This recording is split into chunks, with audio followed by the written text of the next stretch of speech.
Hi, everyone. Welcome to a new Sensibility podcast. My guest today is Hillel Braude. Hopefully, I said that correctly. Hillel He, Brody. oh, Brody, okay. Yes. So Hillel is someone that I've been very interested in his work. He's a trained medical doctor and then went into studying PhD more in the kind of therapeutic aspects. I'm going to butcher this a little bit, so I might just let him introduce himself. But essentially, the subject matter of today's podcast is around thinking, imagination, and the Feldenkrais method.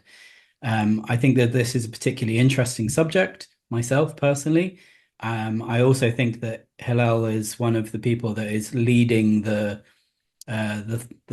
I don't know the thinking around this subject within the Feldenkrais method. So I'm really happy to have him on there today. So welcome, Hillel. Thanks for joining us. Hi, Joe. Thank you so much. It's a real pleasure to be on the Sensibility podcast and looking forward to our engaging discussion together. Me too. Yeah. Would it be okay just to kind of like maybe go into a little bit of your background, help people understand where you come from, professionally and personally, and why this is a subject that's kind of interesting to you? Mhm. Okay, that would be fine. So, as you might hear from my accent, I'm originally South African. So, I was born in South Africa and I studied medicine as a doctor in South Africa. And I worked a little bit as a doctor also in South Africa in the United Kingdom. And then I had an opportunity to complete a doctorate in philosophy and history of science, essentially at the University of Chicago in the States. Um, so I did that, and I guess in some ways I was a bit of a um, what's the word? I was a bit of a reluctant doctor in many ways because I wanted to understand the human condition.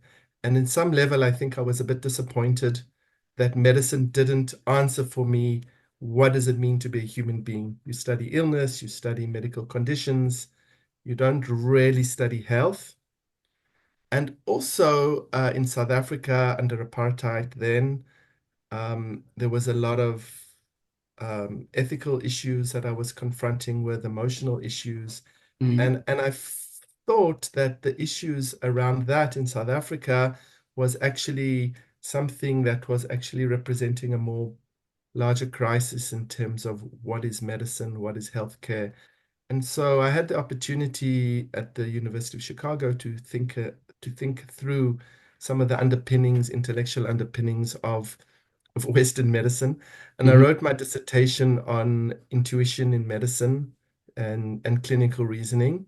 Yeah. Um, and following that, I did a postdoctorate in neuroethics at McGill University. Neuroethics is still an emergent discipline, but then it was just really beginning Mm, following a founding conference in 2002 in California. And perhaps why that's relevant is because I use some of these intellectual tools which I developed during my uh, PhD and postdoctorate training, also in terms of thinking about how to think about the Feldenkrais method. What is the Feldenkrais method? mhm, And while I was doing my postdoctorate in Montreal, I used to go on a weekend, take the 12 o'clock midnight bus from Montreal to New York, and then do a weekend training in Feldenkrais. mhm, And for me, that was a way of actualizing a theoretical interest in the brain and in neuroscience in a practical therapeutic method, which I felt had a lot of connections in terms of the brain and neuroscience, mhm, which I think has been validated in terms of my later research and what other people are doing. And also gave me a chance to keep my foot in, as it were, in terms of working therapeutically with people while I was embarking on a more theoretical, mhm. intellectual life journey, as it were. So it's sort of in that process, what brought you on, like what triggered your interest in the Feldenkrais method? Like how did you become aware of it? So that's a great question. Actually, my interest was triggered a long time before. I had in South Africa, I had heard about the Alexander method and the Feldenkrais method, and I was sort of kind of interested in them, but I didn't really understand what that was. When I was doing my PhD in Chicago, there was a woman in the theology department who was a Feldenkrais teacher, Mhm. and she actually had Crohn's disease, Okay. which I would know because I used to go to her for lessons, and then she would rush out to go to the loo because she was having an attack. But I was already then I was kind of interested in somatic work. Mm. And actually, what happened to me before I did my PhD, I had finished my training in South Africa, and I'm living in Israel right now, and um, I had gone to Jerusalem to test the waters of about doing academic research, and I spent a year at Hebrew University.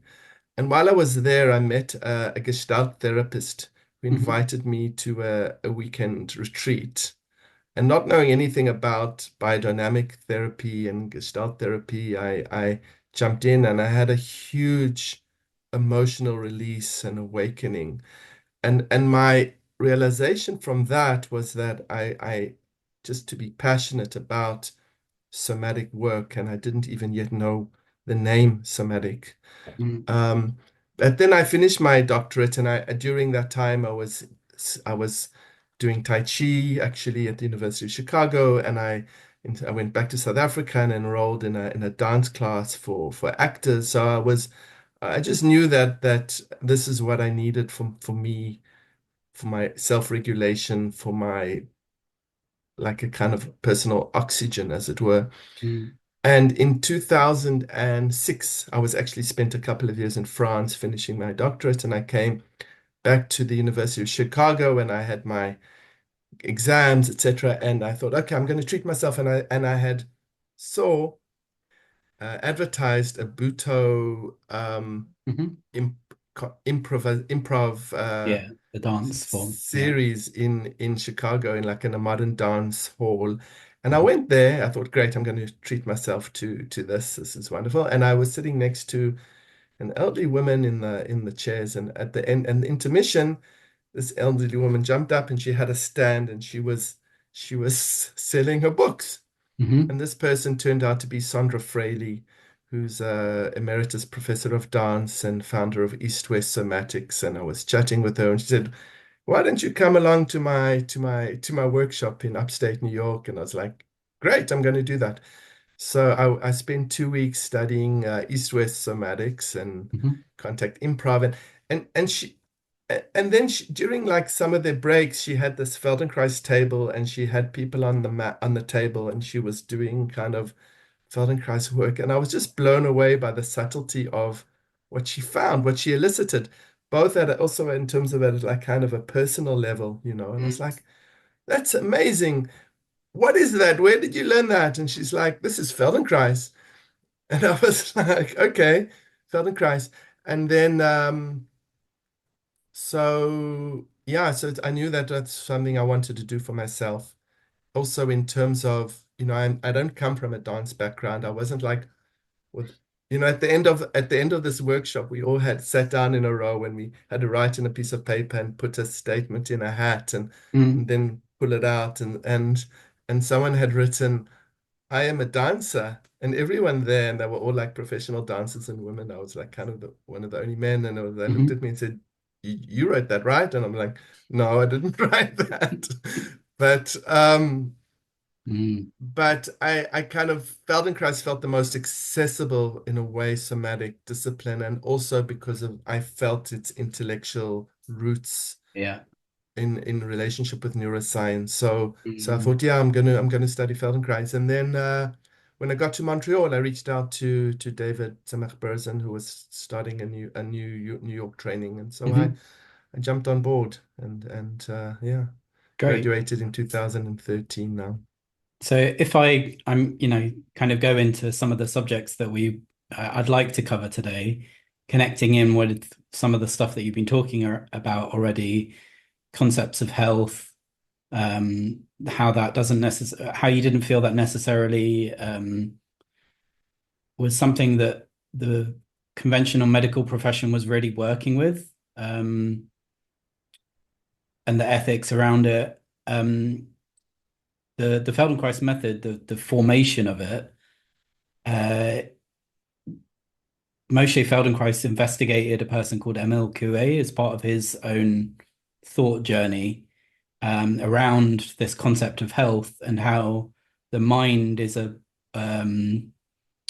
strong catalyst, or I don't know what the opposite of catalyst is, in the process of health. How, through what Emil Coué called autosuggestion, you could influence the body's health through what's the word? Self-affirmation thinking, let's say, so that you would think about being healthy, let's say, and not think about or come away from identifying with the health condition that you had. Moshe wrote a book about this, which is kind of an exploratory book. And I think that you've written or investigated that quite deeply. So I'm curious, to hear your thoughts about it and how you think that that relates to the Feldenkrais method within a modern context, let's say. Okay, yeah, that's a great question. Thank you. So I wrote this book review for the book in English. It's being translated as Thinking and Doing. Mhm. And in Hebrew, I think the title is Machshava ve'Maaseh, which actually I think should more correctly be translated as Thought and Action. Mhm. And a Feldenkrais teacher, trainer, Ava Laser pointed that out to me. Mhm. But that's a whole other discussion about the translation from Feldenkrais's original Hebrew into English and the influence of that translation or mistranslation into the transmission of the method. Yeah. But I want to say, in talking about Feldenkrais, Moshe Feldenkrais, I think he was such a extraordinary genius that I think in some ways, as you can probably say with a lot of other extraordinary individuals, they come into the world kind of complete probably. And Mm. then it's just a matter of inserting the content into the completeness or revealing it.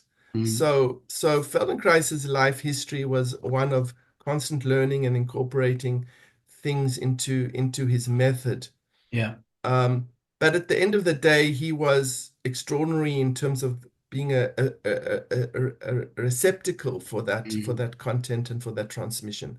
Yeah. But his first book was this translation into Hebrew of I've lost audio from you.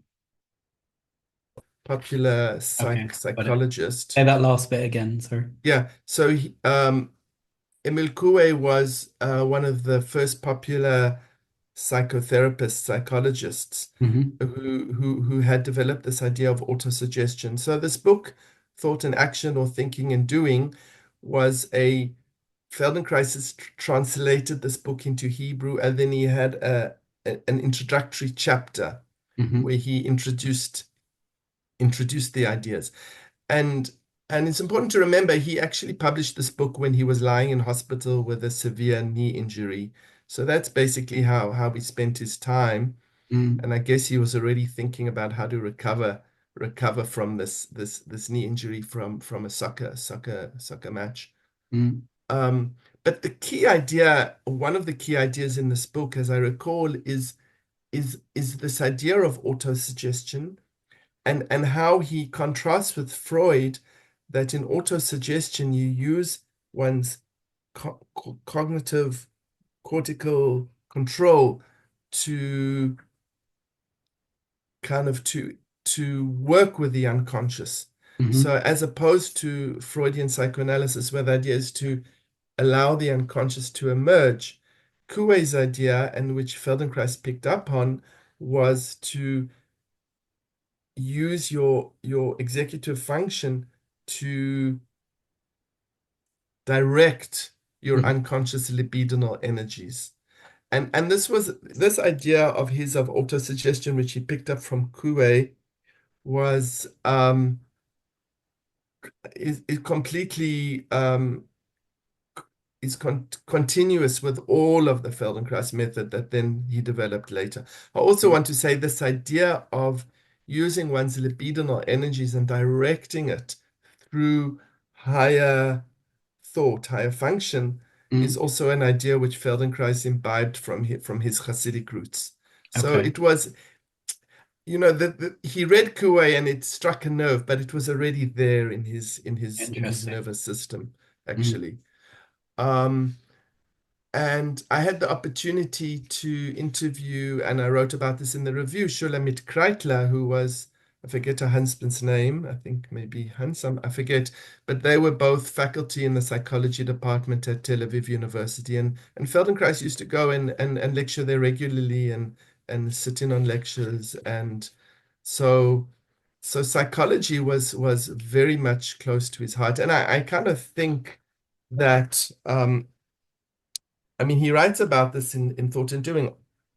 I think he really considered his method to be no less powerful than psychoanalysis as a form of embodied psychotherapy. And the other thing that I write about in the review of Thought, Thinking, and Doing is the influence of philosophy. That Feldenkrais had a great friend who was Shmuel Bergman, who was the rector of the Hebrew University and an outstanding and philosopher, and he was Mm. very Feldenkrais and him were very close. So Okay. so there were deep intellectual connections that Feldenkrais had in his life that are not really transmitted in terms of teaching the Feldenkrais method. So I mean, if you don't mind, I'd kind of dig into that a little bit. You mentioned there that he thought of the method as a as an opposing psychological process to the thought of Freud. Like, that I would contend that 100%. And actually more effect, although he was a big admirer of Freud. yeah, I think he didn't choose to become a Freudian psychoanalyst. He chose to become the founder of the Feldenkrais method, which I think for him was at least as compelling. And yeah. I find this in my clinical work as a doctor and integrative medicine doctor. I didn't talk Mm. about that in my introduction, but I think psychotherapy can produce change Yeah. and definitely produces insight, but the transpersonal transformation has to happen at a somatic level. Mm. It has to. And I think the Feldenkrais method is an incredible resource for working to heal the psyche.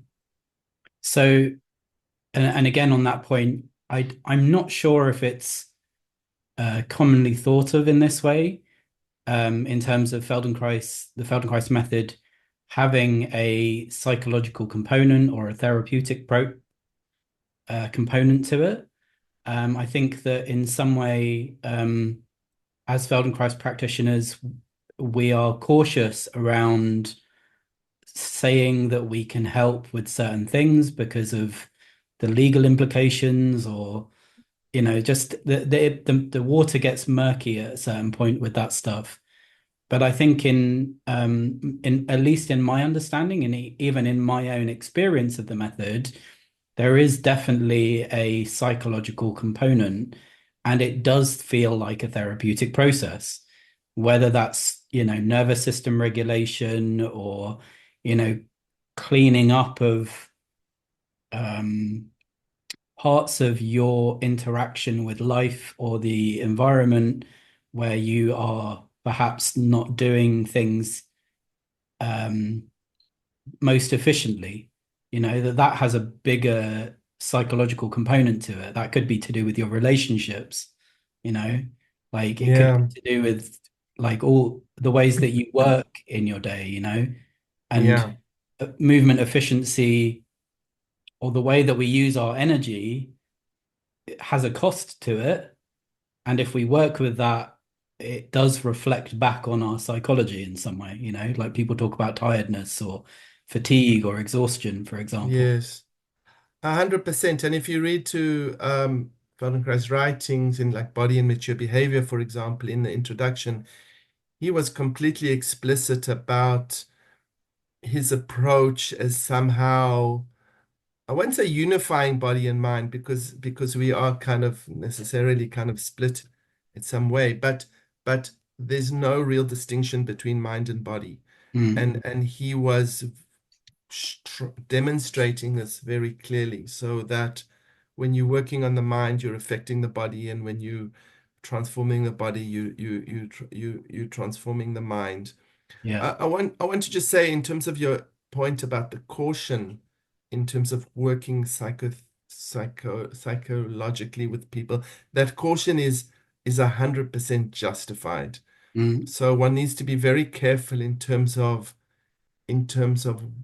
where one takes clients and how you work with clients. mm, Um, I think because of my training as a doctor and having worked in psychiatry in hospitals yeah. and also in terms of my um, intellectual studies, I think I feel relatively confident Mm, in terms of working with people at that level, although I do tell each and every client I work with that I'm not a psychotherapist. If something happens in a in a lesson that requires psychotherapeutic support, then it's important to know to whom that person can turn. yeah. The other thing I want to say is, for example, if you read the literature in terms of somatic psychotherapy, Yeah. as far as I understand it, and I stand to be corrected, that it's basically an integration of somatic work and psychotherapy, which Sure. means that, whether one is a body mind centering teacher or Feldenkrais, you have these methods. And then there's a whole body of literature which is primarily coming out of Yeah. Freudian psychoanalysis, which is kind of coming together. Yeah. But my understanding is that this work is much richer than the psychological literature, Yeah. actually. Yeah. So Could um, we? I'm sorry. I'll let you finish. yes. And I just wanted to say, I have some training in the phenomenological philosophy approach, and Mm, that's a whole perhaps other discussion. But, I see my work in terms of I have these groups that I run, and I don't try to theorize what emerges from these groups in terms of psychological theories, mhm. because I actually think that, as I say, the material is richer than the theories. And what does get elicited is this like pre-reflective experience Mhm. before it gets transmitted into some kind of cognitive Yeah. under conception. Yeah. So I kind of see my work as more like some kind of like somatic phenomenologist or neurophenomenologist, clinical neurophenomenologist in I my private work. Yeah, that makes sense. I guess just as I hear you talking about that, I guess for me the like thinking about therapy or psychology in some way they are the underlying intention of those kind of methodologies is to help the individual where you talk about health, be healthy or you know feel more themselves or live the life they want to live or whatever it is that their intention is. Right. I wonder if it's possible for us to articulate why the Feldenkrais method as a what's seemingly externally is a physiological process, to do with movement, how it could connect to some of these like ideas in psychology to do with, you know, I mean, Moshe even talks about it in terms of like the potent self, or you know, being able to live your unavowed dreams. Yeah. Like how is it possible that we get from a I'm moving my arm or I'm moving my foot in a lesson over a 45-minute or an hour process into some of these kind of more lofty psychological or even philosophical ideas? Yeah, that's also a great question. I think this is something that needs to be definitely to be worked out more more rigorously. But for example, I think what's an incredible resource of the Feldenkrais work is that you have these choreographed ATM lessons, and not even to talk about the functional integration individual work. But so, I've done some mindfulness training, and what struck me when I did some mindfulness training was, okay, this is about the mind. This is mindfulness. Okay, everyone lie on your back. We're going to do a body scan, Mm, right? So it all always comes back to the body. And even like the Buddha, when you in terms of his lessons, it's focusing on breathing, focusing on the body. The body is central. mm, But in a lot of these traditions, you don't have a an oeuvre of lessons of material in terms of how to work with the body. And you mhm, have that in Feldenkrais. Perhaps it's unique in terms of the Feldenkrais method, mm, and it's both awareness and it's the body and the brain. So you're creating new neural pathways through these lessons. You have a method for working with embodied awareness, which I think is unparalleled and has effects at all levels of the nervous system. So from the limbic system to higher cortical function to language interpretation, you've got so many of these elements. And part of my project is to try and to explore how different lessons have different psychological effects. And obviously that will vary at one level from individual to individual because everyone has their own personal history. yeah. And at another level, they kind of universal. So you have this same or analogous idea in phenomenology where it's studying the relationship of consciousness to objective to to consciousness to objective grasping of reality, Mhm, and it's going into subjective experience, but at the same time it's not like psychoanalysis where you looking at the individual's experience of childhood or something like that. You're looking at the universal structure of consciousness, of mhm. conscious experience, and I think that's also in the Feldenkrais method. You can go into the subjective, completely individual experience, which can be important, but also you are looking at something which is much more universal to all of the human experience and the human condition. You mentioned briefly that you have lessons that you look at that have specific psychological effects. I wonder if you could give an example of that. Yeah. So just to mention off the bat, I have this approach which I call neurosomatic variations, which is an online group, and we meet in a kind of a small group, and people can look for more Excuse information on me, my I'm just going to on close my curtain. that's fine. Um, I can look for more information on this on my website, but it's where I take a theme, a conceptual theme or philosophical or psychological theme, and then explore this theme over a period of time. Generally, it's a period of 12 weeks, meeting once every 2 weeks. And then in the small group, we discuss the experience. And um, the last thematic series I taught was on terms of regulating the autonomic nervous system. And I Mhm. was also incorporating some ideas from polyvagal theory by Stephen Porges and exploring how these lessons might relate to it. But one of the key lessons was Feldenkrais's lesson on Darwin's expression of emotions. Hmm. And it was fascinating to see how these lessons of the face um, were related to the experience of emotion Mm. of participants, and how that could be traced in terms of the measuring of the heart rate variability, for example. Interesting. Okay, you're right. That's quite a Um, deep process. Because, I mean, just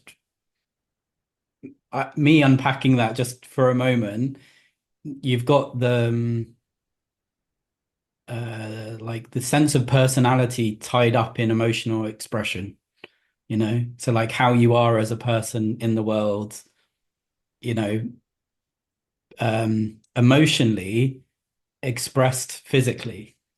So you're kind of like working backwards from that point, looking at the physical experience of emotional expression, you know. 100%. And So yeah, sorry, carry on. yeah, I'm just thinking that through, that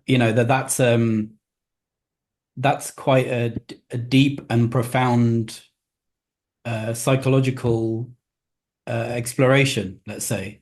You're going to learn some stuff about yourself when you're looking at how you're just like presenting or experiencing your facial movements. It's not A hundred just percent. it's a bigger thing than just I'm moving some muscles in my face. It's like that's to do with how I relate to the world. That's to do with who I think I am, which kind of takes us into that self-image concept. Right, 100%. And you start seeing how rich the terrain is, and how that might link up psychologically or psychotherapeutically with Exactly. Yeah. someone. Yeah. So for example, I mean, when Darwin, we spoke a little bit about your interest in evolution before this Hmm. the recording, but which is also a strong interest I have at present. But for example, Darwin writes about the emotions in relation with habits, Hmm. okay, and that particular gestures are associated with particular emotions. So Hmm. that's Darwin, and that's kind of classical and really important. Yeah. But what I experienced in teaching the series was how actually um, the emotional contents can be separated from the gesture of the expression. Hmm. Okay. Okay. And that the emotion somehow becomes embedded at a secondary level through cognition. Hmm. And one can actually separate between the experience of the emotion and Hmm. the gesture of the emotion. Yeah. and and then I found that was, you can find similar ideas in the work on emotion by Damasio, who's Hmm. leading on from William James, etc. Yeah. And but then you can work with individuals who have embodied trauma, similar perhaps to somatic experiencing, where you can start dissociating Hmm. the experience of the emotion from the way it's become embedded in the body. Yeah. And that can be a very, very profound therapeutic tool. Yeah. So And I and mean, yeah, just if I can articulate what I think you're saying, I don't know if that's helpful in general, but what it sounds to me like you're saying is that the emotional process is something that is, in terms of learning and habit, something that we've kind of like wired in a specific way in our body, in ourself, and we don't necessarily feel any flexibility or any freedom. So when we're angry or when we're sad or whatever, it's got a very specific expression in terms of who we are as a person. And what it sounds to me like you're saying is that through whatever process you're teaching, it's possible to differentiate the feeling, the expression of that emotion with the uh not even, sorry, the feeling of the emotion with the expression of the emotion. 100%. And Yeah. I think Damasio talks about the difference between primary emotion and secondary emotion. So the the primary emotion is if you see a snake, you go, you react instantaneously. But the secondary emotion is where one has layered one's own personal experience onto some kind of prior experience. And that Okay. is more kind of has more of a cognitive influence. So to So I do with think, memory or that kind of, where it's yeah, like things that have happened, like trauma, for example, as a concept. 100%. Yeah. But even the primary emotion, maybe one can start differentiating it. That would take a lot more work I in guess a that goes way. into sort of behavioralist territory to do with, like I forget the guy who did all the experiments with dogs. Pavlov. Pavlov's dogs. Yeah, exactly. Well, there the cognitive element gets layered onto the like limbic system response. Yeah, yeah. And interestingly, that's something that Moshe was exploring in terms of martial arts. The move that he discovered that he put in with the his understanding of jujitsu that he showed to Professor Carnot in France in the 1930s was very much a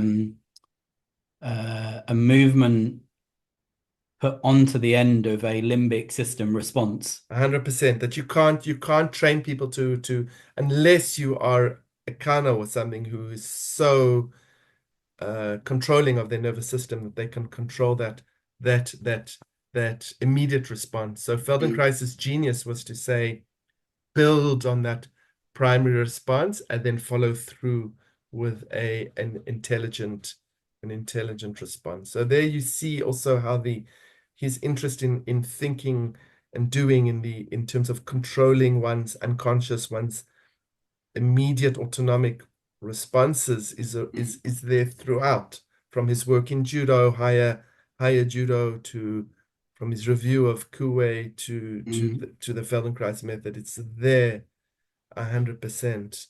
So Um, if I just kind of circle back onto what we were talking about in this concept of autosuggestion, or in the words that you used, using the frontal cortex functions or executive functions of the brain to um, reorder. I don't know the wording that you used. Let me just kind of I'll do that clumsily.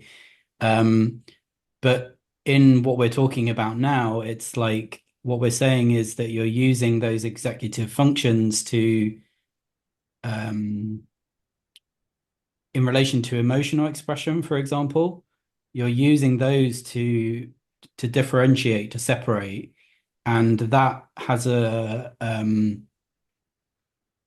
profound potential in terms of our sense of self and how we express ourselves. So just thinking about it in terms of children and an undifferentiated or not developed executive function, it's like their sense of control or skill in terms of how they express themselves, their needs, their wants, is not as clear as someone that's developed that. So I don't know if I'm off base or this, or if I'm going in an interesting direction, but there's something in there that is, it's like that for me seems like it's the something to do with why the Feldenkrais method has a psychological context. yeah, no, I'd agree with that. Mm, And it's really working with all levels of the nervous system. So it's not I don't think it's privileging either subcortical function or privileging cortical function. It really depends on the context and mm, the and what the individual needs to develop. mm, And I think the mastery of a good teacher would be to able to assess what is required for each individual and how to address that. So equally interested in the unconscious as the conscious mm. kind of cognition. So as we're delving, kind of, you're touching on the subject of the unconscious. Can I introduce the Feldenkrais work with imagination into that subject? So Yeah. within the Feldenkrais method, in many of the lessons, there is encouragement to imagine a movement before you do a movement. Um, or if you find a movement difficult, to imagine it instead of doing it. Um, Yeah. and I wonder if maybe you can help sort of, illuminate why that why that work is important, Mm. and how it relates to this subject that we're talking about. Yeah. Um, so, I think I think for me, there might be a number of ways to address this. Mm, One is, um, I'm looking at the moment doing I'm hoping to teach the next series in terms of like body image mhm, and self-awareness. But for one thing, when you are going into your imagination, then you are working directly in terms of improving one's body image. mm, Okay. yeah. So, and also, we have neuroscience evidence to know today that when you're imagining a movement, you're activating the same parts of the motor cortex as when you're actually doing the movement. Mm, So athletes, high performance athletes, will imagine the movement before they enter a competition because they know that it's already primed their nervous system to for peak performance. So the imagination is very important um, in terms of the nervous system, mhm, and in terms of the body image. But I think there's more to it in a way. So um, I wrote about this in this book chapter in on this in this book on phenomenology of dance and performance that I wrote mhm, with my Feldenkrais and friend colleague Amy Schulman, where we were exploring this notion of what if. Um, so what if the world could be this way instead of this way, where mhm. where we use our imaginative possibilities? Yeah. And often it's taught in Feldenkrais lessons as if your arm could extend 1,000 kilometers, miles to the ceiling, etc. Yeah. But we were talking about it as in terms of what if, because that's also how Amy teaches in her movement lessons. But Mhm, we were exploring this in relationship with phenomenology. And what I was exploring in that chapter was the founder of 20th century phenomenology, Edmund Husserl. He had this concept of of free fantasy variation, okay. where basically which is our imaginative possibilities, you could imagine all the different possibilities that might exist in a particular scenario. Mhm, So on the one level, while there is a clear correlation between Feldenkrais and phenomenology in terms of perception, everything mhm, is rooted in perception. Our cognitions are rooted in our perception. So if you improve your perceptual abilities of discrimination, you're also automatically improving your cognitive capacities. But there's a limit to our perceptions. I can only put my hand on a stove that is hot to a certain degree, and after that I have to take it away. mm, So there's a limitation. But in my imagination, there's no limit. So I can imagine myself flying into the heart of the sun. I can imagine it. mm, Physically, it's completely impossible. mm, But through the imagination, you have an ability to extend the range of possibility. And then you're moving from a state of practical possibility to a state of pure possibility, as Husserl mm. would say, so that your possibilities are infinite. And Yeah. it's through that imaginative possibilities that one extends one's horizons and can reach things that one thought maybe were impossible. And Mm, and how this relates also, and I write about this in this chapter with Amy, is that this notion of variation. So mhm, um and that's why in a typical ATM lesson, you're going to have numerous movement variations around one theme. Because when you change the perspective on a Hmm. particular object, then you see or experience the object in its fullness. Yeah. So you need this ability for variation, which Hmm. Feldenkrais was completely aware of, and it's also in terms of Husserl talks about it in terms of phenomenology. But when you're doing it in your imagination, you can infinitely extend your range of possibility for variation, and therefore you can experience the object in a much greater fullness. And you see this in the case of Nora, where Feldenkrais writes that when he was working with Nora, in his imagination he would extend the his imagination of what he was experiencing to a much larger degree, and that gave him the compass to decide how to work with her. And I Hmm. and I think this is central in for like a master functional integration person to have Hmm. that capacity for imaginative variability. And Hmm. Feldenkrais was describing it. Um, So, I mean, f to put a word, for me to put a word on what you're describing, it sounds like potency or potential. Um, it's kind of like that's a word that roughly fits in with what you're talking about.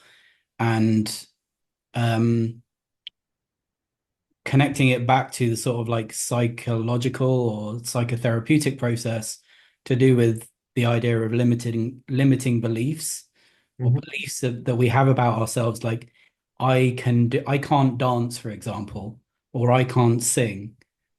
Like these are beliefs that I have about myself based on my previous experience of what I can do, mhm. what I currently can do. And in some way, it sounds to me like working in this way in the imagination creates a um, creates space for the person to investigate whether those limiting beliefs are true or not. You know? Yeah, 100%. And I think that's exactly right in terms of creating space. But I think because this is an embodied practice, it's it's keeping the individual grounded. So if one was just working with one's imagination, well, then one could be psychotic, Yeah, right? yeah, Because it's not rooted in a perceptual reality. So yeah. I think the dance is to move between one's Mm. perceptual reality and one's imaginative possibility. Like you And have to put it to the test after you've imagined it. it has to be embodied and Yeah, grounded yeah, and yeah, tested, yes, yeah. and refined. It's not a kind of a free for all Sure. kind Yeah, of because that could be limitless and not mhm, practical, I guess. yeah. Great. I mean, I just check in with you, like you okay for time? Um, Yeah, I'm okay. I think we should well, yeah, I think probably be so. finishing off soonish. If I just sort of, is there anything else that you think is an important subject that we haven't covered, or anything else that you would like to say on what we've discussed already? Um, I think we've covered a lot. I think it's been, for me anyway, a very rich, engaging conversation. Mm, Um, I think I agree with you that um, I think Feldenkrais is very difficult to explain and very difficult to understand for potential clients and and I think even for many of us practitioners we don't fully grasp the richness of the work that we're doing mm, and um I think it's a question how to professionally develop it to to be more aware of this potential for kind of psychological richness mm. um and be true to the method as well and be true to ourselves basically. Yeah, great. You mentioned that you have a workshop coming up. Is that something you would want to publicize? Yeah, so in beginning of around sometime the beginning of January, I'm hoping to teach my next online neurosomatic variation NSV series on self-awareness and the Feldenkrais method, Mhm. self-image, self-awareness. So yeah, if anyone's interested in learning more about that, you'd be welcome to reach out to me. I'd be happy to So, be sounds in like you'd be contact about that. exploring some of these things that we talked about. Uh-huh. For sure, for sure. Yeah, great. Okay, well, I guess people can find that information on your website. We will link it in the Yes. on the YouTube page and within the newsletter that we send out related to this. Mhm. So thank you very much, Hillel. It's been a pleasure to Yeah. talk to you. Um, Likewise, Joe, thank you so much for reaching out to me, and it's a yeah, pleasure meeting you and sharing some of these ideas. And yeah, I yeah. feel like it's a fruitful area for conversation. There's like it feels there's stuff in it to Mhm. talk about. Yes, for sure. Okay, so thank Okay. you. Yeah, thank you very much.